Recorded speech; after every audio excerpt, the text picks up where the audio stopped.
இந்த எலெக்ஷன் என்டிகேவுக்கு கொஞ்சம் டஃபா தான் இருக்கும். என்டிகேவோட வாக்கு சதவீதம் கம்மியாகிறதுக்கான வாய்ப்பு இருக்கு. அது காரணம் விஜய்னு ஒரு புது பிளேயர் உள்ள வராரு. அவரும் யங்ஸ்டர்ஸ் தான் குறி வைக்கிறாரு, மாற்று அரசியல் வாக்குகளை தான் குறி வைக்கிறாரு. ஸோ என்டிகே இந்த தடவை 1-2% வாக்குகள் இழக்கிறதுக்கான வாய்ப்பு இருக்குன்றாங்க. எப்படி பாக்குறீங்க?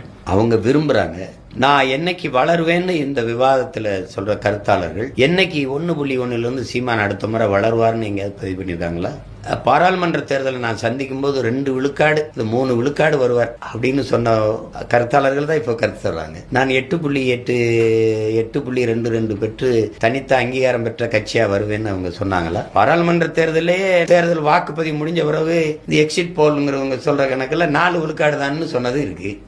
அப்ப எப்படி 8.22க்கு வந்துச்சு? அதை நீ 6 மணி நேரம் என் வாக்கை என்னவே இல்லை. நீ 8வது பெட்டியில என் வாக்கு இருக்கு. அங்கீகரிக்கப்பட்ட கட்சி தாமரை, கை, உதயசூரியன், ரெட்டெல்லாம் முன்னாடி இருக்கு. 8வது பெட்டியில என் சின்னத்தை இந்த எளிய பிள்ளைகளை தேடி என் வேட்பாளர் எவனுக்கும் தெரியாது. நான் வாக்கு காசு